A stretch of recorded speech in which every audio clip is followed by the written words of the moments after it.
అసలు సినిమాలు రిలీజ్ అనే సంఖ్య వేళ్ల మీద లెక్క పెట్టలేనంతగా వస్తున్నాయి. అవును. దాదాపుగా ఒక 22 సినిమాలు గత లాస్ట్ వీక్ నుంచి మనం చూసుకున్నట్లయితే అవును. ఓవరాల్‌గా నెల. చూసుకున్నట్లయితే ఒక ఈ నెల నెలలో నుంచి. ఒక 22 సినిమాల దాకా వచ్చాయి. బట్ ఓటీటీకి వెళ్తున్నవి 2, 3 కనిపిస్తున్నాయి. ఎందువల్లంటారు? అంటే లేట్‌గా ఏమన్నా ఓటీటీలో రిలీజ్ అవుతాయా? అసలు ఇవి సోయి లేకుండా పోతున్నాయా? ఇన్ని సినిమాలు ఎటు పోతున్నట్టు? అంటే సినిమా తీసేటప్పుడే వాళ్ళు ఓటీటీ మార్కెట్ అని ఒక 60 లక్షలో 70 లక్షలో వస్తుంది. కోట్లల్లో అనుకునేవాళ్ళు ఒకప్పుడు. హ్మ్. ఇప్పుడు కోట్ల కాదు కదా, కనీసం లక్షల్లో వచ్చినా చాలు. ఓటీటీ నుంచి కొంత రెవెన్యూ వస్తుంది, హ్మ్. కొంత థియేట్రికల్ రెవెన్యూ వస్తుంది. అంటే సినిమా అమ్మటానికి గతంలో కేవలం థియేటర్లో కౌంటర్లో వచ్చే డబ్బులే డబ్బులు సినిమాకి, హ్మ్. ఇంకా వేరే ఆధారం ఏమీ లేదు. హ్మ్. ఇప్పుడు ఏంటంటే చాలా ప్లాట్ఫామ్స్ వచ్చినాయి. ఒకటి ఓటీటీ నుంచి డబ్బులు వస్తాయి, తర్వాత డిజిటల్ డబ్బులు వస్తాయి, థియేట్రికల్ డబ్బులు వస్తాయి, డబ్బింగ్ చేస్తే డబ్బింగ్ హక్కులు వస్తాయి, దాని తాలూకా డబ్బులు వస్తాయి. హ్మ్. దాంతోపాటు అప్ కంట్రీ ఛానల్స్కి శాటిలైట్ రైట్స్ అమ్ముకోవచ్చు, లోకల్ శాటిలైట్ రైట్స్ అమ్ముకోవచ్చు. ఇలా ఒక 10 రకాల ఆదాయాలు ఉన్నాయి అనేటువంటి ఒక ఆశ కనిపిస్తోంది సినిమాలు తీయాలి అనుకున్న వాళ్ళకి. ఇన్ని సోర్సెస్ నుంచి డబ్బులు వస్తున్నాయి కాబట్టి మనం ఒక కంటెంట్ తయారు చేసి వీళ్ళందరికీ అమ్మేస్తే చాలా ప్రాఫిట్తో బయటకు వెళ్ళిపోతామని చాలామంది వస్తున్నారు. హ్మ్. కానీ తీరా ఇక్కడ ప్రవేశించిన తర్వాత పరిస్థితి ఏంటంటే ఓటీటీ వాళ్ళు అంత ఈజీగా తీసుకోవట్లేదు. హ్మ్. ఇదివరకు రిలీజ్ కాని సినిమాలు కూడా తీసుకున్నారు మొదట్లో. అవును. ఇప్పుడు ఆ పరిస్థితి లేదు. మీరు మీ సినిమాని ప్రూవ్ చేసుకోండి థియేటర్లో వేసి అంటున్నారు. హ్మ్. థియేటర్కి జనాలు వెళ్ళే పరిస్థితి లేదు. అవును. ఏ సినిమా వేసినా దాని మీద ఏదో ఒక అద్భుతమైన విషయం ఉంది, దానిలో కంటెంట్ ఉంది, డిస్కస్ చేయాల్సినటువంటి కంటెంట్ ఉంది అంటే తప్ప థియేటర్ జోలికి ఎవరు చూడట్లేదు. హ్మ్. రెండోది, సినిమా ఫ్లాప్ అయితే అది ఏదో ప్లాట్ఫామ్లో వచ్చేస్తుంది, అక్కడ చూద్దాం అనుకుంటున్నారు. హ్మ్. దీంతో పాటు ఇంకొకటి సినిమా పరిశ్రమను వేధిస్తున్న సమస్య, సినిమా థియేటర్లో రిలీజ్ అయిన ఒక 1 అవర్ 2 అవర్స్లో, అంటే అక్కడ షో కంప్లీట్ అయిన 1 అవర్ లోపే ఏదో ఒక ప్లాట్ఫామ్ మీద సినిమా వచ్చేస్తుంది.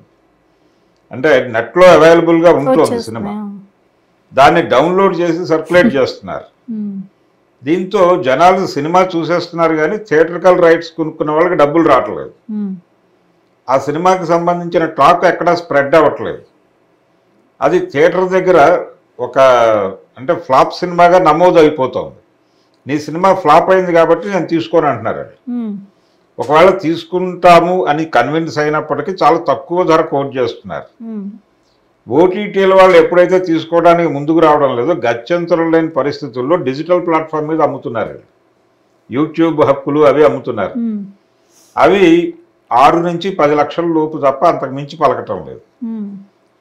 వీళ్ళు ఇక్కడ ఒక 60 లక్షలు వస్తాయి, అక్కడ ఒక 60 లక్షలు వస్తాయి, శాటిలైట్ రైట్స్ ఒక 60 లక్షలు వస్తాయి, ఇలా కాకిలెక్కలు వేసేసుకుని హ్మ్.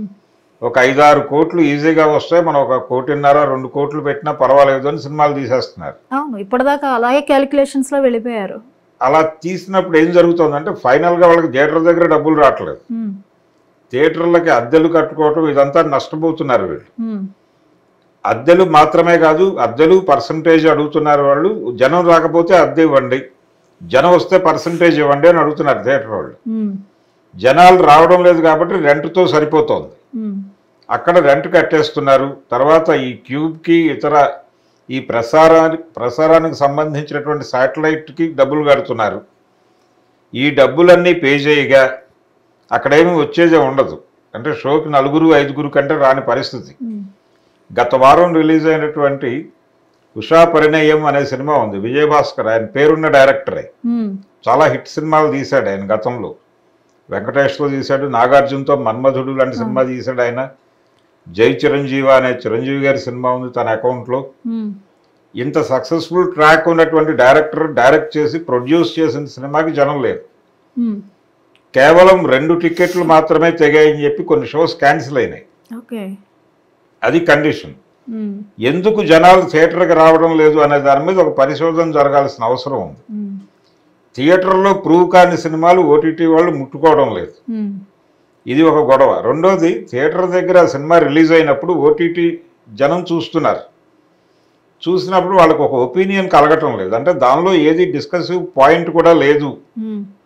ఆ సినిమాని మనం పెట్టడం వల్ల మనకు వచ్చేది ఏమీ లేదు అనుకుంటున్నారు వాళ్ళు.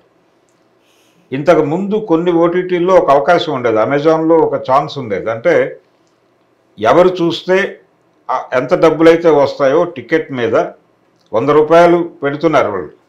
ఈ 100 రూపాయలు పెడితే ఆ సినిమా చూడొచ్చు. చూసిన తర్వాత ఇలా చూసే వాళ్ళని బట్టి ఆ టికెట్లో షేర్ తీసుకుంటారు వాళ్ళు, మీకింత మాకింత అని. ఇలాంటి టికెటింగ్ వ్యవస్థ కూడా ఇప్పుడు క్లోజ్ అయిపోతుంది.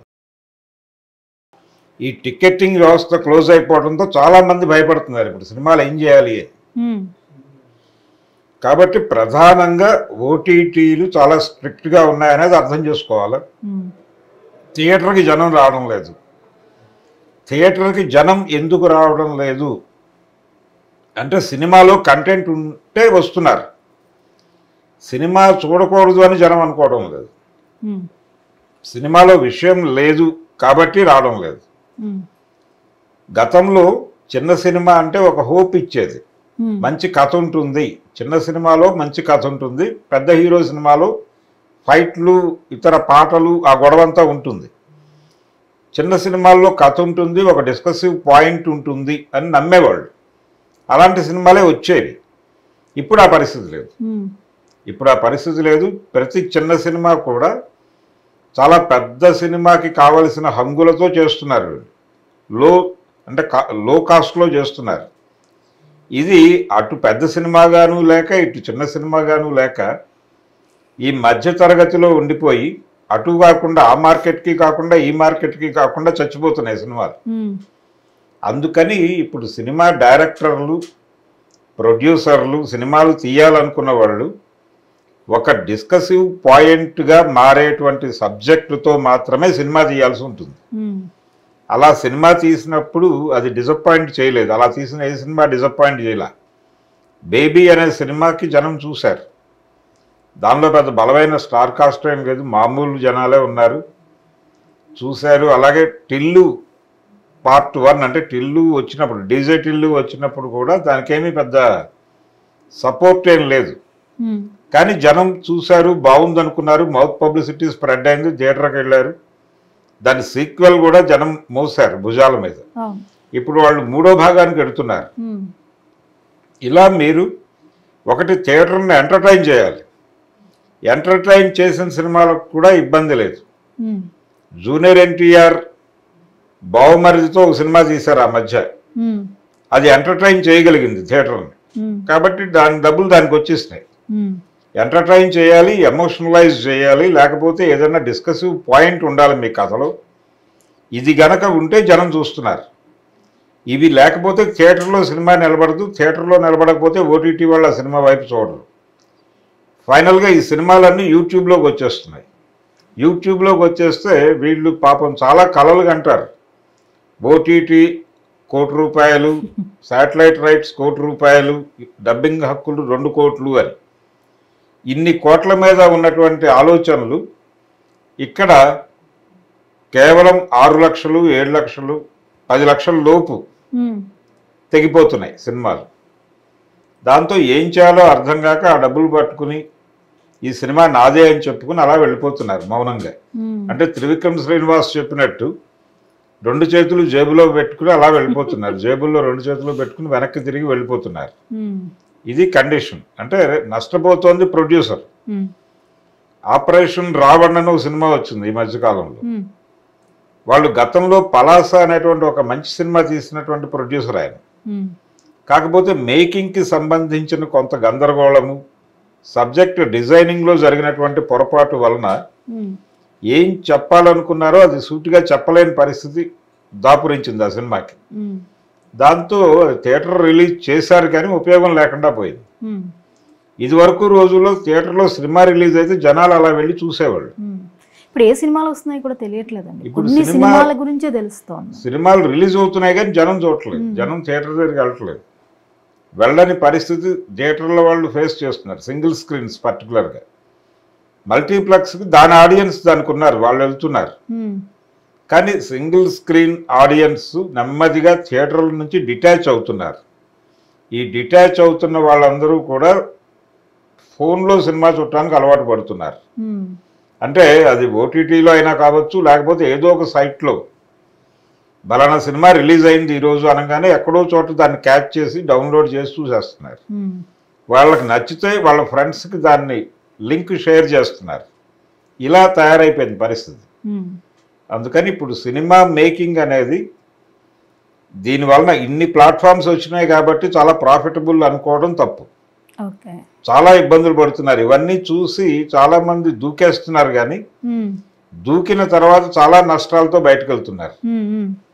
దీని గురించి కొంచెం ఇండస్ట్రీ పెద్దలు దృష్టి పెట్టి సీరియస్గా ఈ న్యూ కమ్మర్స్కి ఎలాంటి సినిమాలు తీస్తున్నారు ఏమిటి అనే దాని మీద ఒక చిన్న క్లాసెస్ జరపాల్సినటువంటి అవసరం ఉంది. ఇప్పుడు ఫిలిం ఛాంబర్ ఉంది, ఇక్కడ నిర్మాతల మండలి ఉంది, దర్శకుల సంఘం ఉంది, రచయితల సంఘం ఉంది. వీళ్ళందరూ ఈ న్యూ కమ్మర్స్ని కూర్చోబెట్టి సెమినార్లు లాంటివి ఆర్గనైజ్ చేయటం చాలా అవసరం. కొంత ఎడ్యుకేషన్ అవసరం వీళ్ళకి. అవేవీ లేకుండా కేవలం ఏదో ఒక సంఘం ఉంది, మెంబర్స్ ఉంటారు, వెళ్ళి అక్కడ ఏదో కథలు ఎక్నాలెడ్జ్ చేసుకుని ముద్రలు వేయించుకుని వచ్చేస్తారు, 4 డబ్బులు కడతారు. మెంబర్షిప్ కూడా చాలా భారీ డబ్బులు తీసుకుంటారు వాళ్ళు. ఇంత డబ్బులు తీసుకుంటున్నాం, కేవలం ఏదో రెన్యువల్ రిజిస్ట్రేషన్ ఇలాంటి పనులు మాత్రమే చేస్తున్నాం అని అనుకుంటున్నారు. కానీ ఇంటలెక్చువల్ సైడ్, మేధోపరమైనటువంటి మార్గదర్శనం మనం ఏం చేస్తున్నాం అనేది వాళ్ళు ప్రశ్నించుకోవాల్సిన అవసరం ఉంది ఇప్పుడు. అందుకని సినిమా పరిశ్రమకు సంక్షోభంలో ఉన్నమాట వాస్తవం. ఓటీటీలు దాదాపు టాటా బై బై చెప్పేసాయి సినిమాకి. ఈ కండిషన్ని ఇప్పుడు ఎవరికి వాళ్ళు అనలైజ్ చేసుకుని ఒకసారి కూర్చుని మాట్లాడుతున్నారు.